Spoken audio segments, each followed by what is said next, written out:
ঘরের ভিতর গন্ধ ছড়াতে শুরু করছে। মা রান্নাঘরের সামনে দাঁড়িয়ে বলল, আজ কি রান্না করছো রে? আমি হেসে বললাম, সারপ্রাইজ, আজ আমি গরুর মাংসের বিরিয়ানি রান্না করব।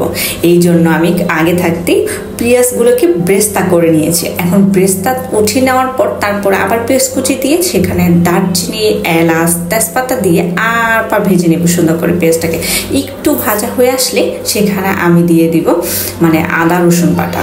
একটু আদা রসুন বাটার পরিমাণটা বেশিই দিব, কারণ আমি আর পোলাওর মধ্যে ইউজ করব না।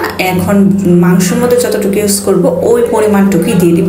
তারপরে এখানে একটু মরিচ গুঁড়া দিলাম, একটু ধনিয়া গুঁড়া দিলাম, কারণ আমি এতটা ইউজ করব না, কারণ বিরিয়ানির প্যাকেটের মধ্যে কিন্তু অনেক মশলা থাকে, এই ধরনের সব ধরনের মশলাটাই থাকে।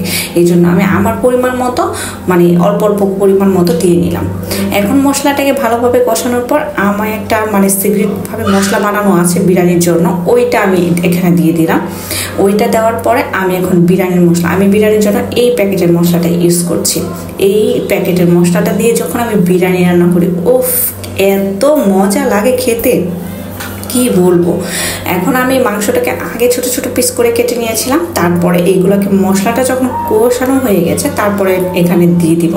আজকে আমি মানে দুধ দিয়ে মানে মাংসটাকে রান্না করব। আমি এখানে কোনো পানি ইউজ করব না, যতটুকু পানি আমার বিরিয়ানিতে দরকার ছিল ততটুকু পানি আমি এখানে দিব। আর এখানে আমি কাঁচামরিচ দিয়ে দিলাম, আর একটু চিনি দিয়ে দিলাম, আর এক টেবিল চামচের মতো একটু লেবু রস অ্যাড করব। আর এখানে আমি মানে মাংসটা সিদ্ধ হওয়ার জন্য যতটুকু পানি দরকার অতটুকু পানি কিন্তু এখানে ইউজ করব না, এই পরিমাণ আমি এখানে দুধটা ইউজ করব।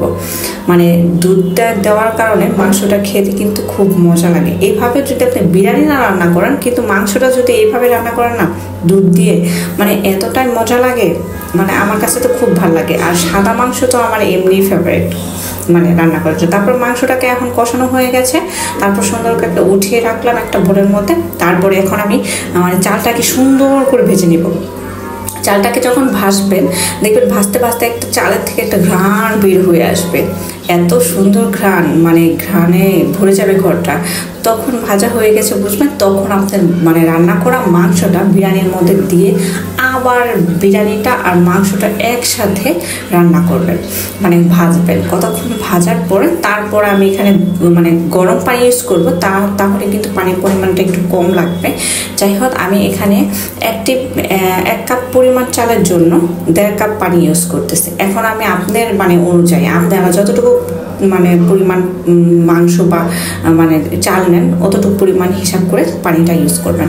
আমার বিরিয়ানিটা রান্না কিন্তু হয়ে গেছে। আজ বিরিয়ানি যারা যারা খেয়েছে তারা কিন্তু একদম ফিদা হয়ে গেছে বিরিয়ানি খেয়ে, এতটাই মজা হয়েছিল বিফ বিরিয়ানি।